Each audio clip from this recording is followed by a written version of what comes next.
박상희 선생님도 오셨고 유진 쌤하고도 이제 그 호흡을 맞출 겸 일본을 뭐 요약한다기보다 조금 준비하는 마음으로 들어가 보도록 하겠습니다. 미르치아 엘리아데라는 책 날개 혹시 있으시면은 없으실 수도 있군요. 저는 지금 날개가 없으시고 들으시면 됩니다. 이 1907, 1900, 어이구야, 제 눈이 가네요. 86년에 돌아가신 거예요? 아, 네네, 맞아. 허허허. 1907년이시네요. 아니, 7월 4일이 카프카 생일이었는데, 제가 제사를 못 모시고, 세상에, 그날을 그냥 지나갔지 뭐예요. 아무튼, 이런 스승님들의 제사를 제가 챙기는 편인데, 아무튼, 1907년이고, 이 책 자체가 이제 세계 종교 사상사라는 책이 지금 제가 보면 그 최근 이게 이제 모든 학문이 트렌드가 있지 않습니까? 트렌드가 있는데요. 조금 이제 고전의 반열에 오른 책이다 보니까 지금은 종교적인 입장, 비교 종교학의 입장이랑도 조금 다른 부분이 있고 특히 중국 부분은 이정근 선생님께서 더 느껴졌을 수도 있지만 정보의 배열 순서라던가 이게 동양고시전을 하시는 선생님들한테는 조금 부족하다고 생각되실 수도 있겠습니다. 근데 전체의 비교 종교 사상사라고 하는 이 책의 맥락은 많은 종교를 비교할 수 있다는 거고 세상 모든 종교가 달라 보이는데 표면적으로 공통적인 어떤 핵심 장치, 사고 방식, 개념을 공유한다는 입장에 있습니다. 그러니까 비교 가능하다는 것 자체가 같은 자를 들이대서 이렇게 이제 볼 수 있다. 같은 렌즈를 들이대서 이제 그런 입장에 있기는 합니다. 이 책에 토론을 조금 생각을 해보면요. 이 책이 챕터별로 전개되는 부분도 물론 있지만 천천히 가기 때문에 1권을 또 다 우리가 복기가 다 할 수 없더라도 괜찮습니다. 16장 고대 중국의 종교라는 것만 가지고 봐도 추론할 수가 있는데요. 여기서 일단 13페이지, 책의 13페이지에 여기로 시작을 해보도록 하겠습니다. 엘리아드가 정의하는 종교가 어떤 거라고 생각하십니까? 유리쌤 보시기에 이 종교의 정의랄까요? 엘리아드의 정의는 어떤 것 같으십니까? 정리를 해두지는 못했는데 기억을 모아보면 네네. 성스러움의 현현이 다 종교학자에게는 다 중요하다라고 했으니까 성스러움이 네. 현현한 것 그리고 그 네. 외에 어떤 종교적 체험하고 네. 수행도 강조하셨던 것 같은데 네. 자, 정쌤 어떠십니까? 이하 논문인데요. 없네요. 그러면 우리 지연쌤께서는? 그냥 쌤이 네. 지금 조선민 쌤이 13페이지를 아니 13페이지 언급하셨죠 처음에. 13페이지부터 시작되는 16장? 아 그렇게 하셨나요? 네네네. 이 처음에 나오는 게 종교사 첫 문장 네네. 자체가 종교사는 문화사를 연구하는 학자에게 주게 어쩌고 저쩌고 네네. 그 아래 보면 고대 중국 문명을 형성하는데 그 위에도 선사 문화의 연속성 상에 이렇게 하는 게 그냥 그 종교사가 이제까지는 종교가 아예 그 일상하고는 다른 어떤 네네. 아까 얘기하신 신성한 무언가를 이렇게 하는 거라고 저도 그렇게 생각했는데 이제 책을 읽으면서는 종교사 자체가 문화사다. 문명사하고 종교사가 밀접한 관계가 있다기보다 그냥 거의 동일하다? 뭐 네. 이렇게 그냥 그런 생각이 좀 들기는 했어요. 저희가 네네. 거기서 많이 벗어나려고 많은 노력을 지금은 기울이고 있지만 네. 문화사, 문명사하고 동일하다. 네. 자주 잘 보셨고요. 엘리아드의 종교에 대한 정의, 그러니까 아주 좋다고 생각합니다. 이렇게 챕터를 들어갈 때마다 이 책마다 저자가 쓰는 정의가 있고 챕터마다 중요한 정의가 있기 때문에 인문학 책일 경우에 그 정의를 그 저자가 쓰는 정의를 계속 이렇게 이제 보아가는 것도 좋고 그 정의의 바탕을 두고 내 정의를 만들어 가면은 좋죠. 내 안의 신성을 찾아서라든지 그리고 나의 그 성지순례기 이런 여러 가지 차원의 나의 성스러운 일상에 대한 에세이도 다양하게 쓸 수 있는데요. 그 에세이를 쓰실 때 엘리아데가 쓰는 성스러움, 종교 이런 정의를 활용해서 우리가 써보면 됩니다.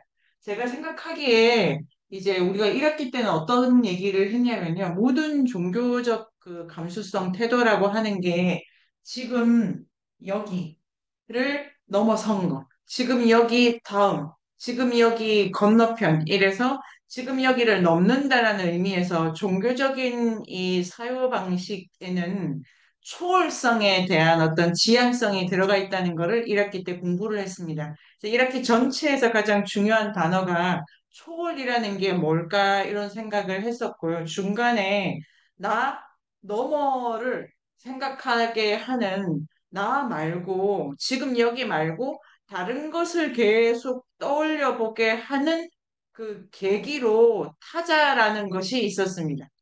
그 부분에 대해서 노래하는 네안데르탈인이라는 책을 읽으면서 조금 이렇게 네안데르탈인들은 전일적으로 하모니를 내면서 의사소통을 했는데 기후변화가 극심해지고 호모사피엔스는 네안데르탈인과 달리 환경 반응적으로 자기가 지금 보지 못했던 세계 쪽으로 조금 시야를 바꾸어 가면서 다른 것을 계속 마주치다 보니까 지시적 언어, 저건 뭐야? 이런 식으로 지시적 언어도 쓰게 되고, 그런 식으로 그 다음엔 뭐가 있는 거야? 그럼 여긴 어떤 거야? 이런 사고를 보다 증폭적으로 하게 됐다는 책을 노래하는 네안데르탈인이라는 인력책을 가지고 공부를 했었는데요. 그것도 응용을 하면서 지금 여기를 넘어가는 방식의 사고가 모두 종교적이다라고 생각한 1학기가 있었습니다. 2학기 엘리아데도 그 입장을 고수하고 있다고 생각이 듭니다. 종교 감수성이 뭐냐 그러면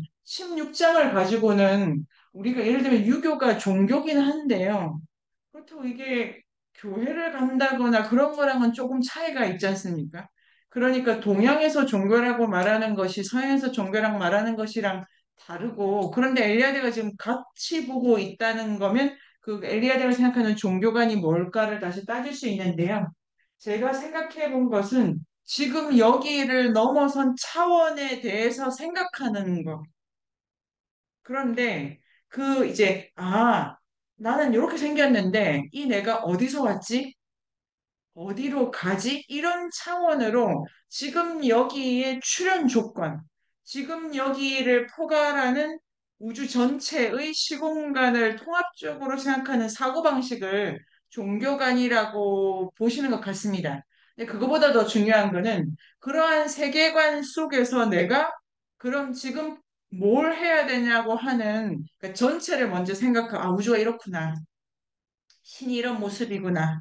우린 여기서 왔고 저리로 가는구나. 이런 생각이 다 종합이 된 다음에 그러니까 지금 내가 이걸 해야지 라고 하는 개인 미션이 이렇게 자기에게 수행적으로 다가오는 활동 전체가 엘리아데가 보는 종교인 것 같습니다. 여기까지는 정희쌤 제가 말씀을 그럴듯? 네. 그리고 그럴듯하고요.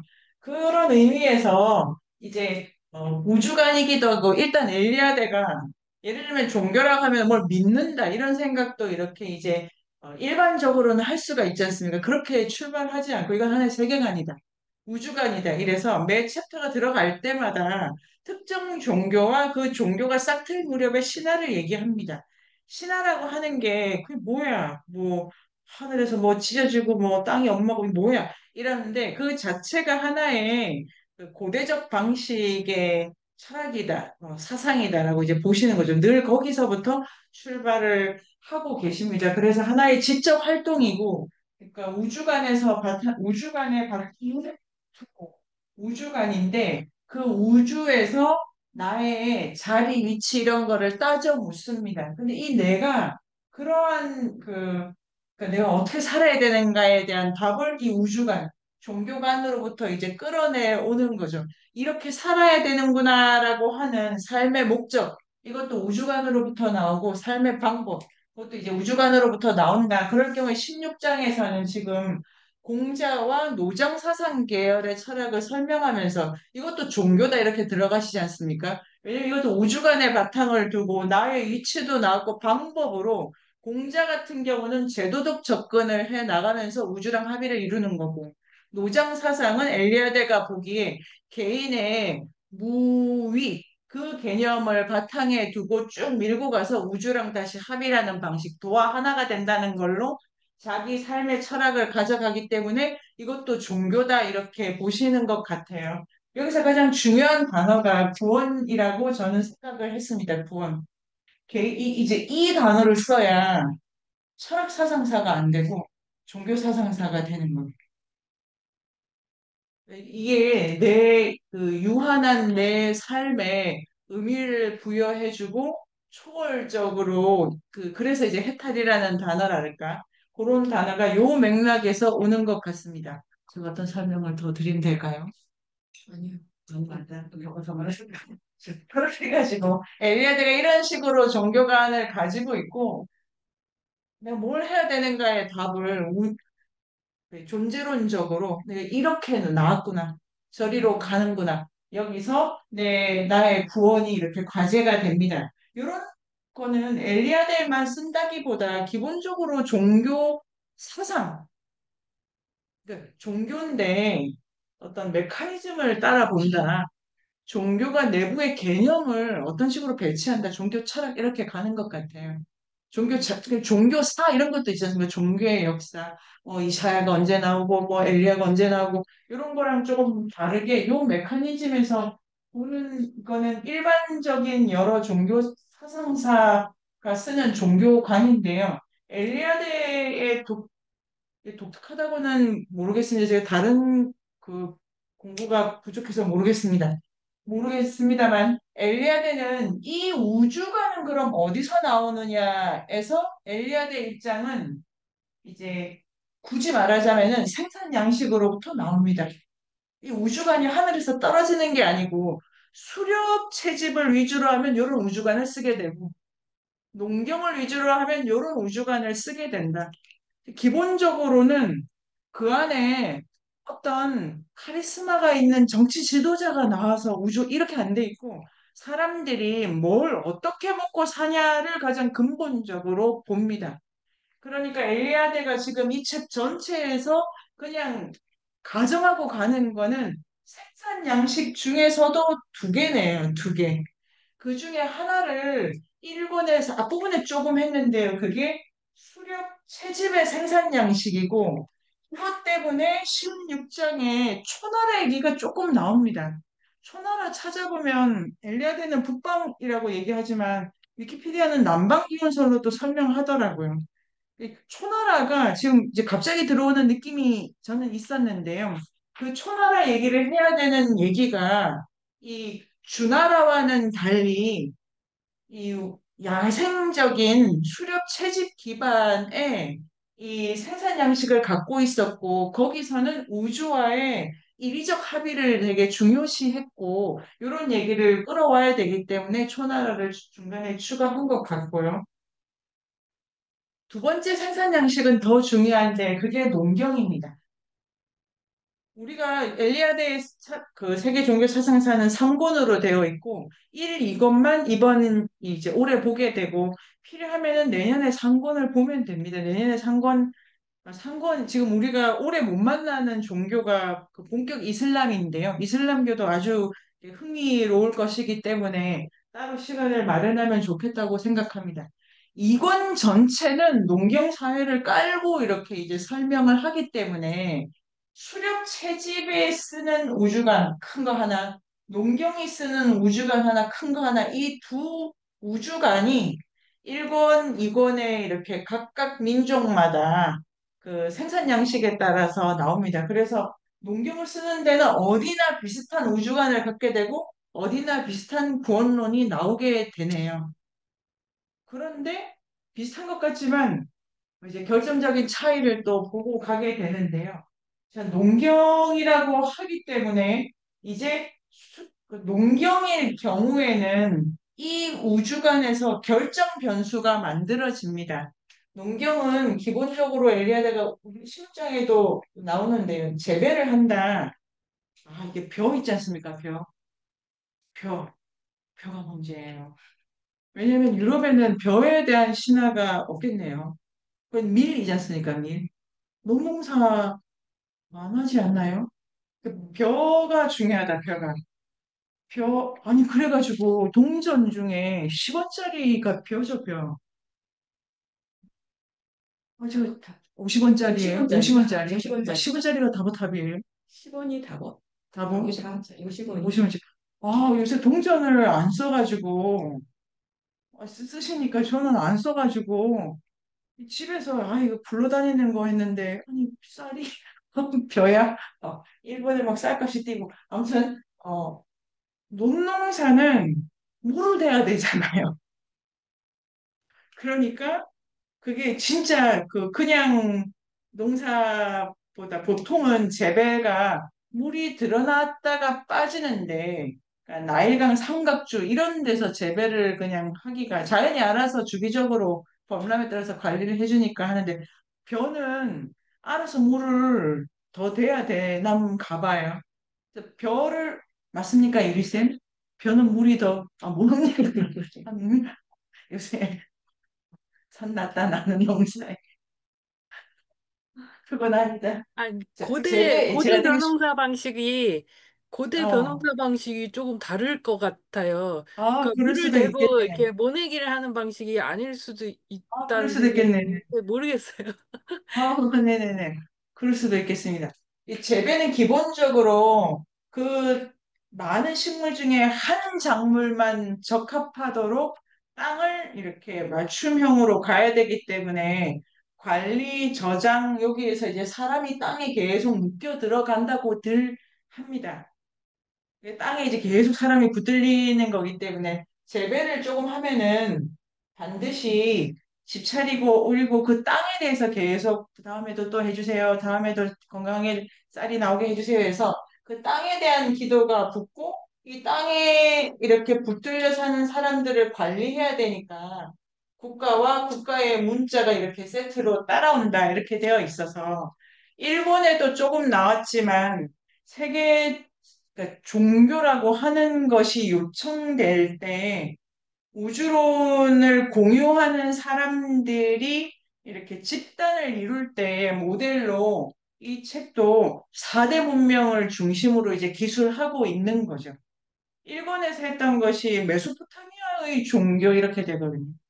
그러니까 알래스카의 종교 이렇게 오지 않고 메소포타미아 그래서 농경이라고 하는 것이 결국 이 단위가 되게 크기 때문에 농경이 붙으면 뭐 문명사 단위로 이게 사이즈가 되게 큰 단위에서 사람들이 같은 이야기를 믿고 같은 방식으로 자기 구원의 방식을 가져가게 되는 그래서 이제 단위가 되게 큰데요. 엘리아데가 순서대로 메소포타미아 그 다음에 이집트, 그 다음에 인더스강에 가고, 마지막에 이제 황하 문명으로 옵니다. 순서는 황하 문명이 제일 늦게 있는 것 같고, 황하 문명이 이 이야기의 리듬을 탈 수 있었던 거는 그 각골문이 나왔기 때문에 4대 문명, 세계 종교, 여기 반열에 들으려면은 반드시 문자가 있어야 됩니다.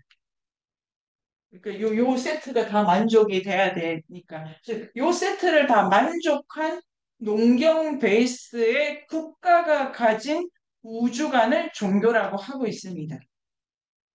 이렇게 되어 있고 그 안에 있는 것을 수렵 채집의 종교관이라고 하는데요.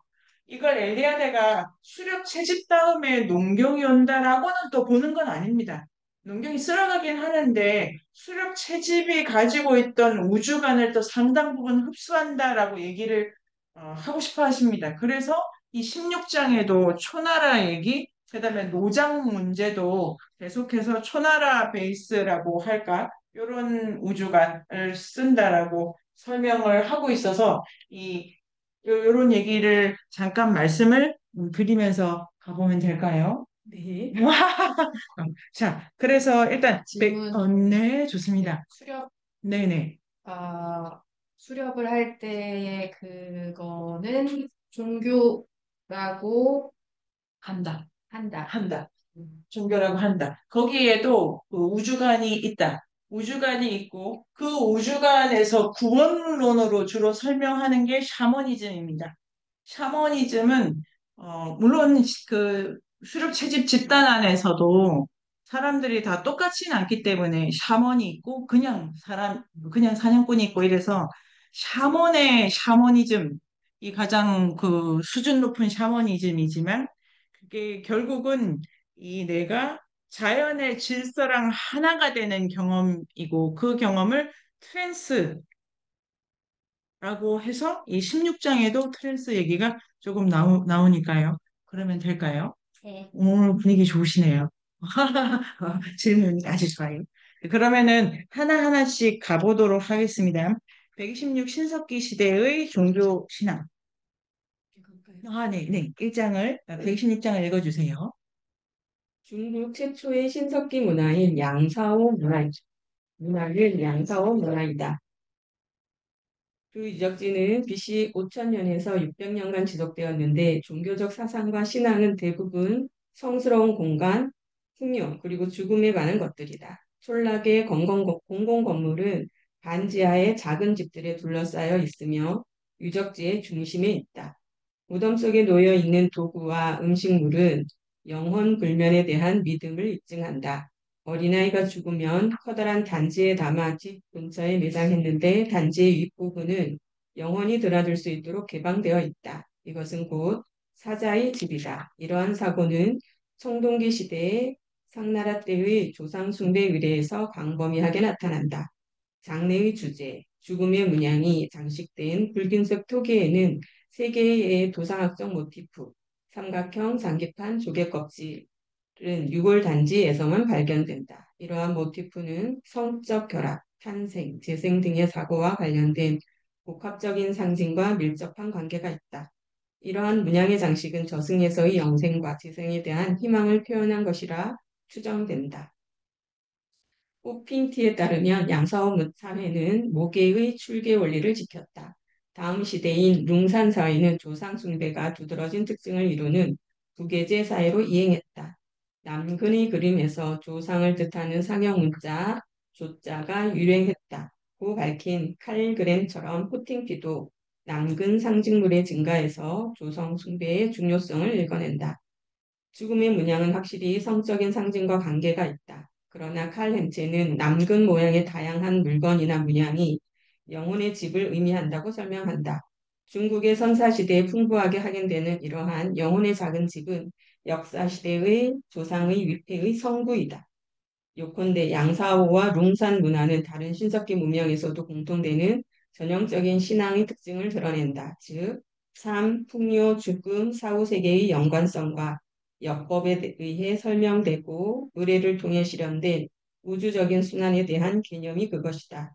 또한 주술 종교적인 힘의 원천인 조상의 중요성과 죽음의 문양에서 확인되는 역의 합일의 신비가 있는데 이것은 우주적인 삶의 통일성, 총체성이라는 사상을 예견하는 신념이다. 네, 이 중국 신석기라고 해가지고 BC 5000년 이렇게 됩니다. 중국에서 재배나 농경이 시작된다 이런 얘기겠네요.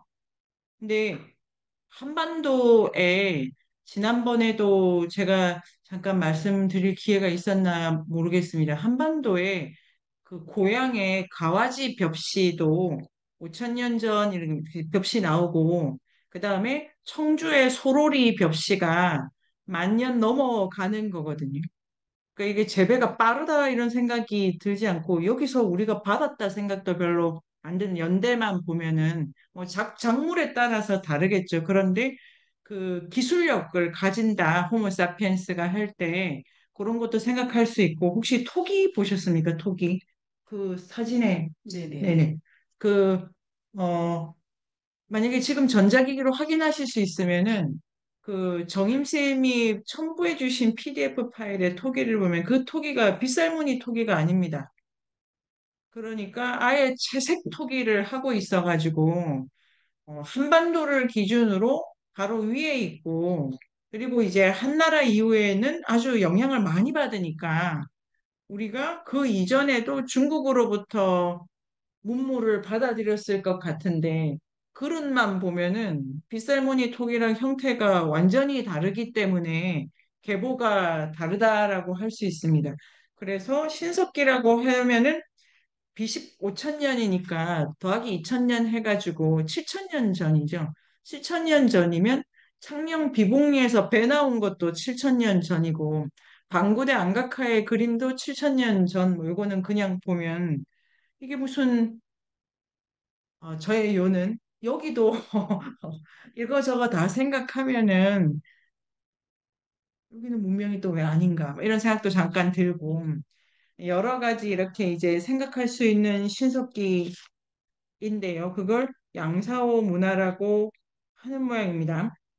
그래서 중국의 역사에도 원래 하은주 이렇게 가지 않습니까? 하은주 춘추전국 이렇게 가고 그 이전이 반고 그 다음에 여와 그리고 복희, 그 다음에 염제, 신농 이렇게 가는 그 시대 지나서 사망, 그 다음에 이제 오제. 그래서 문화영웅 같은 황제 왕이 또 이렇게 나라를 다스리다가 본격적 역사가 들어가면은 주나라부터다 이렇게 되는데 이제 그 신석기라고 하는 그 기점이 이 모든 역사 시대 앞에 이렇게 있으면서 토기 이런 얘기를 중점적으로 하는 거는 농경이 들어가고 정주를 했으니까 뭔가 저장할 것도 있고 축적이 일어났다는 얘기를 하는 모양이에요. 14페이지에 가면은 양사오 문화가 이렇게 중국 문화 중에 가장 이른 문화다라고 문화와 문명이라고 왜 이름을 다르게 했을까? 단 하나의 차이가 저는 문자라고 생각을 합니다. 문자. 문자가 들어가면은 그 단위가 이제 문명 단위가 되고 문자가 안 들어가면은 문화 단위로 지금 이 엘리아드 선생님이 쓰고 계시고 있는 것 같고요. 성스러운 공간, 풍요, 죽음 이런 것이 이 저는 15페이지 15페이지에 이제 마을을 보면 알 수 있다 이렇게 돼 있어요. 그러니까 지면 마을 있지 않습니까? 마을. 요게 이제 인력 전문 내용으로 마을을 자연적으로 마을이 생길 수가 있잖아요. 뭐 유리쌤 집 짓고 유리쌤 거기 집 지어서 나도 하나 지어. 뭐 이렇게 해서 생길 수가 있고 그냥 유리쌤이 우리 추장이니까 이렇게 우리는 간다. 이럴 수도 있고 자연스럽게 생겨도 계획한 것처럼 나올 수도 있고 여러 가지 계기가 있는데 이 양사오 문화의 경우에 매우 계획된 것으로 보입니다. 그러니까 우주관을 반영해서 집을 짓는다는 거가 어, 이게 참 재밌죠. 뭐 먹죠. 짓고 아무 데나 잘 수 있을 것 같지만 호모사피엔스는 늘 나 말고 늘 지금 여기 말고 이런 초월에 대한 사고방식이 아주 익숙해져 가지고 그냥 아무 데나 닥치는 대로 눈에 좋은 걸로 집을 짓거나 먹는 걸 찾지는 못한다고 노래하는 네안데르탈인 포함해서 레비스트로스 선생님도 그렇게 말씀하시고 있습니다. 그러니까 집을 짓는다는 거는 같이 살 집을 짓는다는 엄청난 우주관이 마련이 됐다라고 이제 생각할 수가 있고 이 촌락이 반지하다라고 하는데 좀 들어가는 모양이에요. 이렇게. 이게 지금 요런 게 신전을 쌓을 때 이렇게 이제 올라가지 않습니까? 계단. 우리가 읽었던 책 중에 뭐 지구라트라든지 바벨탑이라든지 위로 간다 이런 것도 있기 때문에 주거 공간에 조금 내려간다 이런 거는 중요할 것 같은데요. 이게 빠진 게 그 제 생각에는 사람이 사는 주거는 반쯤 내려갑니다. 반지하. 이거는 암사동 가도 다 반지하입니다. 한반도씩 이게 조금 내려가야 보온도 괜찮고 더위 습기도 조절이 되는 모양이고 그런데 그런 실용보다 어쨌든 단차를 두는 거는 좀 의식화된 거죠. 약간 굴 같기도 하고 그런데 곡물일 경우 있지 않습니까? 곡물일 경우를 이렇게 올려놔야 됩니다. 동물이 안 와야 되니까요. 그러니까 이제 그런 거 포함해서 중앙에 뭘 두느냐 이런데 여기 지금 중앙이 있는 양사어 문화가 중앙이 있는 구조다 이렇기 때문에 일본에서 우리가 읽었던 그 신석기 들어가기 직전에 여러 가지 도시 있지 않습니까? 뭐 퀘베크리 테페라든지 여러 도시가 있는데 그 도시의 공간도 중앙에 있다 없다로 엘리아드 선생님이 보셨던 것 같아요. 그래서 집구조, 동네 구조, 넷째 줄에 보면은 15페이지에 이게 우주론을 드러낸다. 그러니까 우주관이 들어가면 이제 종교적 의식이 있는 거다. 초월적으로 생각하고 있다. 그렇게 되고, 그 다음에 무덤 속에 놓여 있는 도구와 음식물. 요게 부장품하고 장례인데요.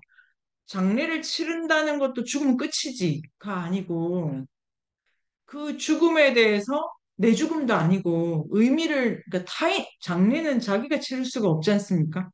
근데 장례를 치른다는 거는 타인의 죽음을 보고 가는 거니까 역시 지금 여기 아닌 거고, 그 다음에 그 안에 물건을 넣는 건 지금 여기 살아있는 사람한테는 쓸 수 없는 거니까 또 저편과의 관계 이렇게 되기 때문에 이 장래 문화가 있다는 것도 초월이 일어났기 때문에 우주론이고 기본적으로 엘리아데 말고 종교를 어떻게 정의하십니까? 이런 거에 대해서 제가 책이나 유튜브를 찾아본 적이 있는데요. 죽음에 대해서 생각하는 사고는 종교적이라고 할 수 있다. 이렇게 이제 생각하시는 종교학자가 많이 계시더라고요. 그래서 이게 이제 종교적이라는 거 하나 표상인데요. 둘네 여섯 이거 보면 어린이가 죽으면 커다란 단지를 그러니까 온갖 면에요. 포기에 애를 묻었다 하지 않습니까? 이런 게 약간 제가 요 유적에 대해서는 더 조사를 못했는데요. 지금이라면 보통 다르게 설명할 수 있는데요. 그 키가 이 어린애가 몇 살인데요. 이렇게 하시면은 구부리면 됩니다. 어른도 굴장을 해가지고 토기 안에 넣으면 되고요. 이게 김해에 가면 복천박물관이 있고 부산에 복천박물관이 있고 거기 박 선생님이 다녀오시면 되겠네요. 그 김해 지역도 고분이 많이 나오지 않습니까? 많이 나오고 김해 박물관에도 이렇게 보면은 온갖 묘가 한반도에도 나오는데 그 구멍을 뚫는 이유가 이게 영혼이 드나들도록 제가 읽은 다른 책은 위를 뚫은 게 아니라 바닥을 뚫었다고도 설명하거든요. 살을 썩히는 거예요. 그러니까 그냥 담으면 그러니까 그러면 언제 들어가는데 이렇게 생각할 수 있잖아요. 지금 제가 죽었는데 저를 관에 묻으면 그 관에 이렇게 몸에서 나온 이 책 이런 게 쭉 빠지는 거 아닙니까? 그렇다고들 합니다. 그래서 이게 그 온갖 묘일 경우에 밑을 뚫는다라고도 저는 본 적이 있습니다. 그래서 만약에 양세형 문화가 위를 뚫었다면 이건 되게 특별한 예가 됩니다. 그래서 그런 생각도 조금 해보게 되는데요. 그런데 밑이 뚫려서 썩는 몸에 썩은 육신이 떨어져 나가더라고 하더라도 그걸 뭐 영원히 나가는 방식이라고 할 수가 있고, 제가 나누고 싶은 말씀은 이 한 줄 한 줄이 그 고고학적으로는 다 논쟁이 되는 부분이기도 하고 재밌는 부분이기도 하고, 그리고 이렇게 토기에 구멍을 뚫어 놓으면 땅이랑 관계도 문제가 됩니다. 이렇게 땅이랑 관계도 문제가 되고, 16장에 어떤 얘기가 있냐면, 조금 이따가 나오겠네요. 여호와가 흙으로 사람을 빚지 않습니까? 왜 흙으로 빚을까요? 이것도 재밌죠. 흙 중에 괜찮은 흙은 기족이고 안 괜찮은 흙은 그래서 흙도 재질을 따져가지고 나누기도 하는데요. 그래서 토기니까 흙으로 구운 거고 그 안에 사람을 묻고 사람은 흙으로 만들기도 하고 여러 가지 흙과 관련돼서 사람의 생사를 설명하는 우주관이랑 결부된 문화입니다. 그렇게 하고 이제 유골 단지가 사자의 집이다. 조상 숭배다. 이렇게 해서 그 영혼도 집이 필요하다. 이렇게 이제 특정 공간과 관계를 맺어야 영혼이랄 수 있다도 되고 죽더라도 공간이랑 땅이랑 그 자리를 가져야 되고 공간이랑 관계를 맺어야 되고 그다음에 이런 정도의 세계관이 있으면 살아 있어도 자기 공간을 갖는 거. 마을이 이 공간에 대한 영역에 대해서 뭐 소유권이라고까지 하면 너무 거창할 수도 있겠습니다만 공간과 사람 사리 간의 관계가 매우 중요하다라는 거를 그 사자의 집을 가지고도 알 수가 있고요. 두 번째 문단에 붉은색 토기가 특히 흥미롭다라고 하는데요. 이것도 이 이 사람 있지 않습니까? 4번, 각주 4번. 제이지 앤더슨인데, 이분이 양사호 문화를 발견한 인류학자라고 하더라고요. 덴마크 분이신 것 같아요. 그래서 중국 관련한 고고학에는 이 이름이 많이 나옵니다. 초기에 발견을 많이 해가지고. 근데 이 앤더슨, 우리 안데르손이실 수도 있고요. 선생님이 붉은색 토기에 대해서도 주목하신 것 같은데, 토기가 붉다 그러면, 흙이 붉든지, 붉은 압류를 넣든지인데, 붉은색을 썼다는 거는 부장품용이라고들 합니다. 특별한 토기입니다. 특별한 토기. 그래서 장래와 붉은색 토기가 있고, 그 다음에 도상학적 모티프가 있다. 그래서 그 정쌤 보시는 것도 토기에 대한 느낌도 궁금하고요. 되게 기학문인데 거기서 이 문단의 밑에 둘째 줄에 재생이라고 해가지고 엘리아드가 이렇게 큰 단표를 쳤네요.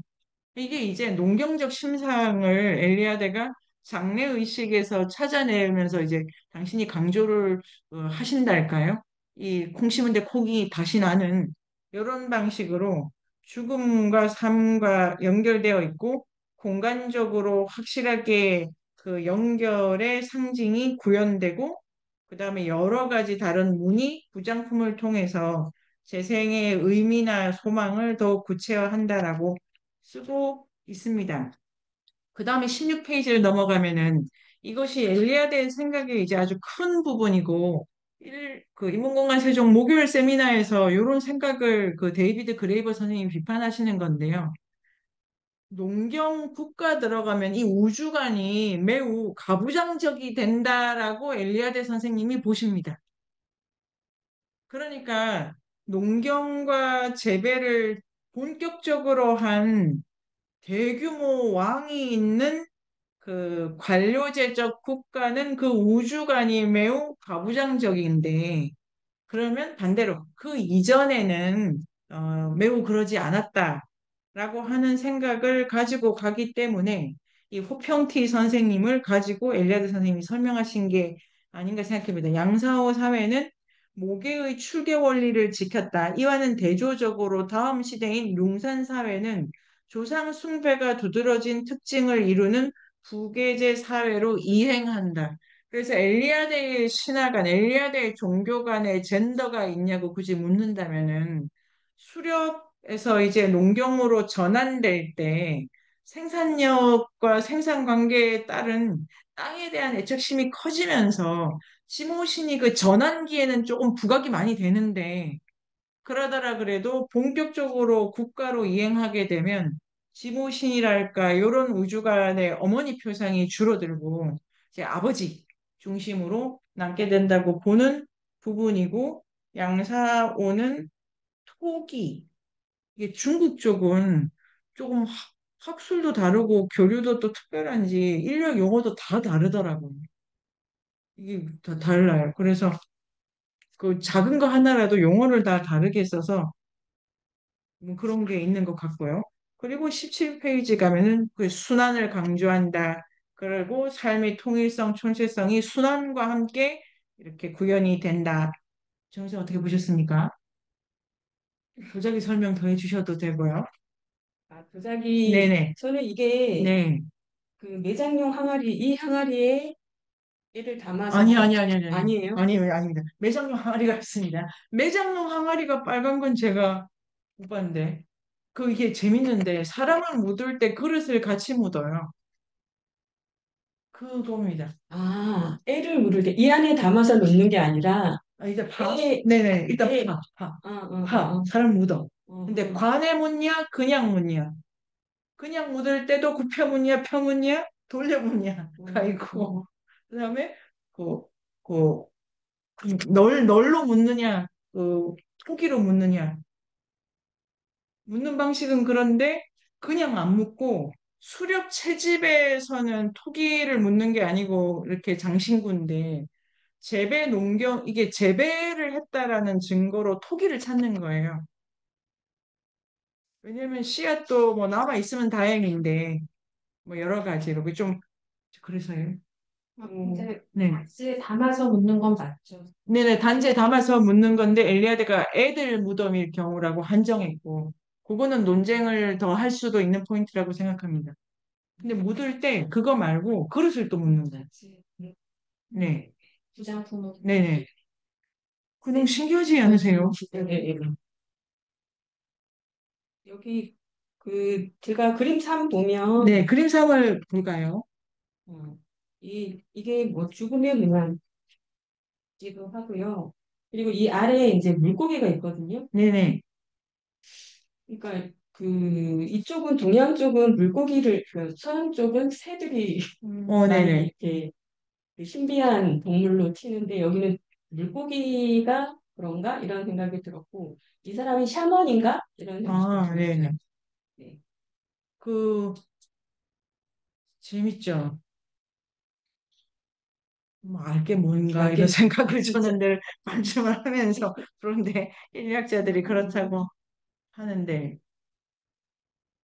이게 제가 준비를 쉬는 시간에 좀 준비를 해보도록 하겠습니다. 빗살무늬 토기는 무늬가 없잖아요. 그래서 그냥 이렇게 콤부지 않습니까? 콤부 이렇게 빗인데 이렇게 살만 이렇게 있는데 이거는 막 무늬를 곡선으로 돌리기도 하고 그다음에 주둥이가 있다든지 뭐 형태가 다양하다든지가 되게 특별한데 주로 좋아하는 무늬가 물고기다. 그게 물고기다. 강가인가 근데 여기서 그렇게 특별한 거를 보는데 엘리아드의 포인트는 어, 제 재생 이런 관점이네요. 집에 한 점을 두고 싶으시고요.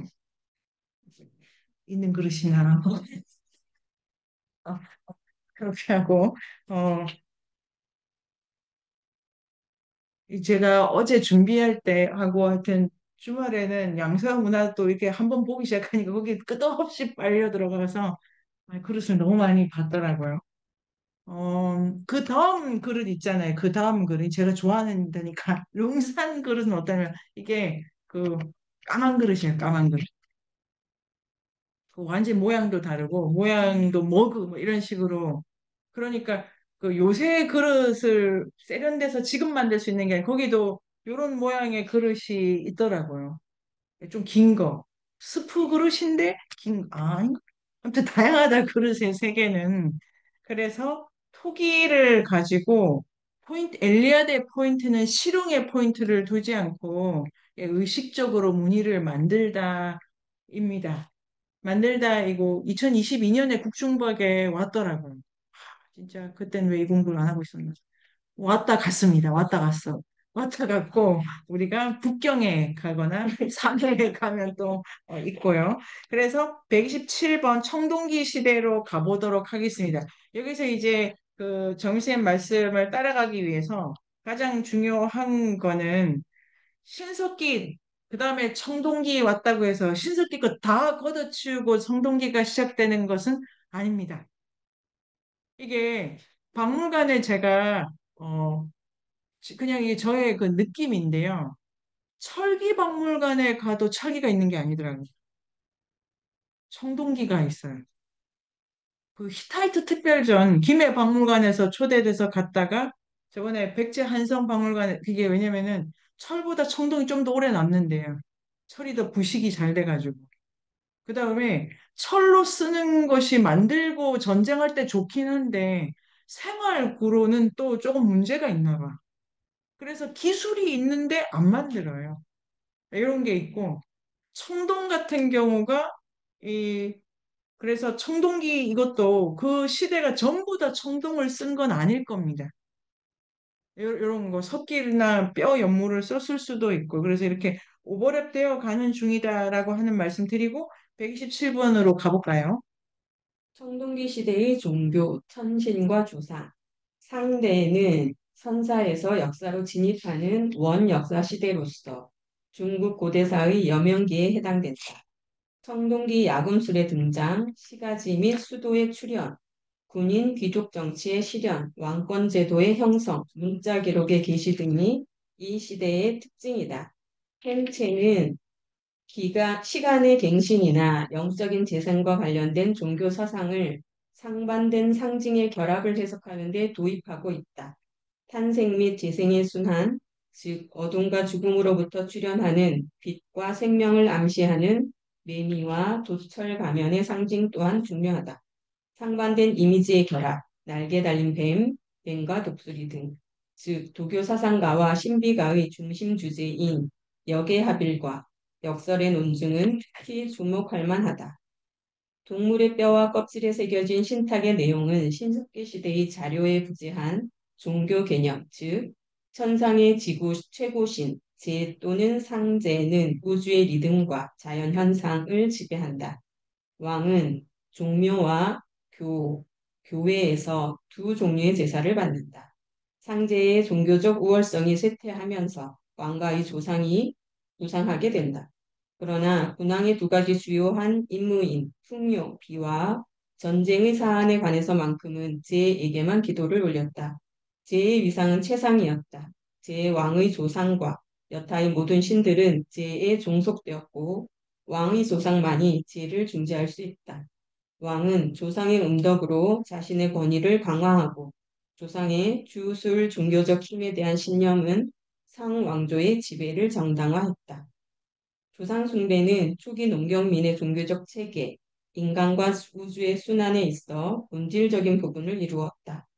이러한 태고의 조상 숭배에 정치적인 기능이 부여된 것은 자신의 시조를 제의 자손으로 여길 수 있는 왕의 특공 때문이다. 상나라 시대의 종교는 천신과 조상 숭배가 중요하다. 종교력과 관련된 희생 제의와 전복술의 복합성은 점쟁이, 사제, 샤먼과 같은 성사 전문가의 실존을 전제한다. 네. 자, 그래서 청동기 시대로 가서 이렇게 농사를 더 열심히 짓고 있다. 이런 얘기가 되겠네요. 그래서 17쪽 넘어가서, 승대라고 하는 게 이게 은나라, 맞죠? 은나라, 상나라, 이렇게 하고, 주나라, 주나라, 그 다음에 이제 주나라가 옵니다. 이게 선사에서 역사로 진입하는데, 이때 그 제베나 이 공동체 이미 도시를 넘어서 가지고 다른 수도가 출현한다. 그래서 공간의 규모도 아주 커지면서 여기 이제 1페이지 정유심의 첫 번째 문단에 기술, 수도, 군인 귀족 정치, 왕권 문자 요 세트가 이제 다 만족된다.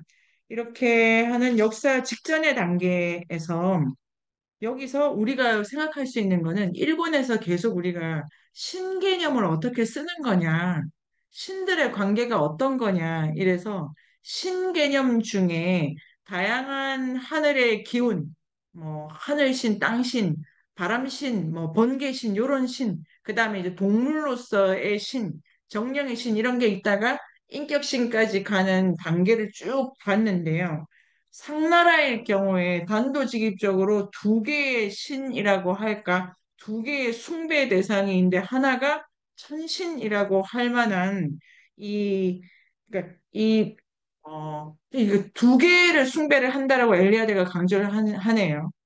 하나가 조상이고 하나가 원래 이렇게 수렵 채집에서나 있을 법한 자연 신이죠. 요 두 개를 모시는데, 요 두 개를 모시다가 뒤로 갈수록 이 자연 신에 대한 위격이 줄어드는데, 그래도 언제는 하냐면은 언제는 하는 겁니까? 네, 네. 비가 온다, 비가 와야 된다든지, 전쟁을 한다든지, 이 문제가 뭐냐면은 공동체 밖과의 관계를 가질 때는 다 이렇게 자연신. 그래서 자연신이라고 하는 요 존재가 조상신과 기란 관계에 있었던 때로 우리는 상나라를 가져가면 되겠습니다. 그러니까 그 비교 종교 사상사에서 상나라에 가지는 의미, 그리고 이제 계속 토기가 나와가지고 그 양사호의 채색토기 등등의 해석을 이제 이어나갈 수도 있다입니다. 그 다음에 여기서 이제 조상 숭배가 매우 강해진다라고 하는 것이 조상이 신처럼 받들어지는 건데요. 이게 일본에서 우리가 보면은 조상을 모시기까지는 시간이 되게 많이 걸렸는데 일본 전체가 조상신을 모셨다고 보기도 어려운 것이 계속해서 그 우주론 안에 독특한 우주적 신과 인간이 피로 맺어졌다. 아니면 그의 피조물이다. 이런 관계 설정이 계속 이어졌기 때문에 그 위에 인간을 창조한 우주적 신과의 관계 다 떼고 일단 조상만 모시자 이렇게까지는 지금 못 오죠. 이렇게. 이런데 여기 지금 상나라일 경우에 조상 문제가 직접적으로 오는 것도 재밌는 부분이었습니다. 와, 그 다음에 20쪽에 가면은 분묘라고 그래서 다시 또 이제 묘에 대한 얘기를 하는데요. 집과 똑같은 우주론적 상징과 기능을 갖는다. 분묘가 사자의 집이다. 그래서 건축물, 사원, 20페이지 밑에서 셋째 줄, 궁전이 새로 축조될 때의 인간 희생 역시 이와 같은 신앙으로 설명할 수 있다. 희생된 영혼은 그러니까 요 뒤에도 말하자면 요 중국에서의 순장 풍습도 엘리야대가 언급을 하고 있네요. 이런 부분도 언급을 하면서 건물이 몸처럼 파악이 된다. 그러니까 신성한 건물이 몸처럼 파악이 된다. 이런 얘기가 있습니다. 점심 더 생각되신 거는? 우리나라도 강원도가 거기서 순대를 익지 않았지. 아, 가야에 계신 박 선생님께서 설명해 주시면 되겠네요. 가야에 신장이 있었습니다. 네. 보신 적 있으시죠? 아니요. 아, 저런. 그, 가야, 부산에 가면 복천박물관이라고 있어요. 이름이, 그렇죠. 장례박물관입니다. 한국의 장례문화라고 하는 박물관이고, 초점을 맞춰진 것이, 가야에서 이제 온간이 크게 나온 것도 있는데요. 거기 순정풀숲이 있었다고 확인이 되고, 방이 두 개, 방이 두 개. 한 방에 이제 중요한 사람, 옆에 그릇, 옆 방에 이제 누가 나온 거죠. 어린 여자아이.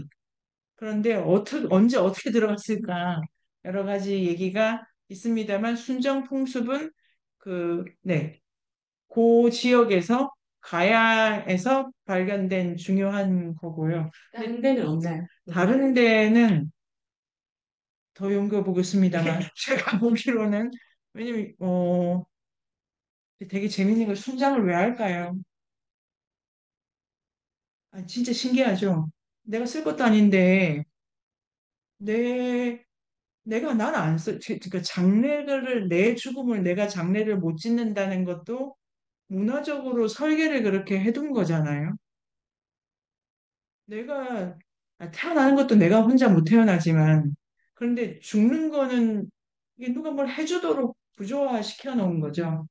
그러면서 그 장치로 살아있는 사람은 쓰도 안 할 숟가락 이런 거 넣어놔요. 기본은 신발, 숟가락, 동전, 뭐 밥그릇 이런 게 있는데 사람은 왜 넣은 거야? 같은 거. 부장품으로 하나 들어가는 거예요. 이렇게 생각할 수가 있고, 부장품, 제가 설명을, 제가 그냥 상상하는 건데요. 부장품 중에 도자기도 있고 사람도 있다는 거 아니에요? 김해에 가면은? 사람하고 도자기가 같다는 거 아니에요? 네, 같습니다. 그러니까, 네, 여기 생각거리 있죠. 사람하고 도자기하고 죽어서 가는 저 구간에서는 그러니까 그 몸종이나 그 신분이 낮은 여자아이예요. 신분이 낮은 여자아이의 존재적 지위가 도자기랑 다르지 않고 그러니까 사람에 대해서 지금과 우리랑 다른 표상을 가질 수도 있고 정선생님 궁금하셨던 점은 우리나라에서 그것만 하나. 그리고 이게 건물은 희생된 영혼을 위한 새로운 몸의 구실을 한다. 네, 이 건물이란 게 사당을 무시한 사당. 우리도 죽은 자가 자기 집이 있어야 돼. 그런 생각, 우리가 묘를 쓰잖아요. 그런 생각 자체를 요 무렵에 이제 본격적으로 한달까? 내구력이 뭐예요? 희생된 영혼을 건물의 내구력을 보장한다. 건물이 그냥 단순하게 이렇게 생각했는데요. 건물이 불에 탈 수도 있고 전쟁에 쓸려갈 수도 있는데 영원히 이게 지금 신전단인데 왕궁단인데 그래서 왜 에밀레 정도 사람을 넣고 뭐 사람을 좋은 재료로 잘 썼어요. 건축에도 쓰고 여러 가지로 그런 의미에서 그거를 건축 자재로 넣으면 그게 영역이 높아져 가지고 건물이 화마 등등에 잘 견딘다. 이건 어떻게 네. 생각하십니까? 그러니까 두 가지 내용이죠. 사람을 그렇게 건축 네, 자재로 하는 거하고 하나는 다음 세계에 가서 몸종으로 그 부장품을 쓰라는 거잖아요. 네, 네, 네, 몸종도 너도 가서 다음 세계 네, 같이 네, 가서 네, 쓰라? 네. 좀 재밌는 표현이죠. 사람의 위치랄까. 그런 부분이 있는데 엘리아드의 눈에는 특히 재밌게 들어오는 것 같아요. 그리고 이거는 일권에 따르자면은 일권에도 인신공양을 많이 했지 않습니까? 그러니까 신한테 뭘 바쳐 이런 의미로. 근데 그거랑은 조금 결이 다른데요. 같이 죽는 거니까 그런 생각도 들고. 자, 성근쌤은 어떠십니까? 이 부분에. 네, 저는 이 부분 읽으면서 굉장히 반가웠고요. 네, 다른 아, 거는 배경 지식이 거의 없어서 힘들었는데, 너무나 반가웠는데, 확실히, 네, 이 동양의 음양 오행을 이 안에 다 담을 수는 없으니까 다행히 되게 압축해서 그래도 잘 설명한 것 같다는 생각을 했고, 중요한 거는 저는 이제 거기서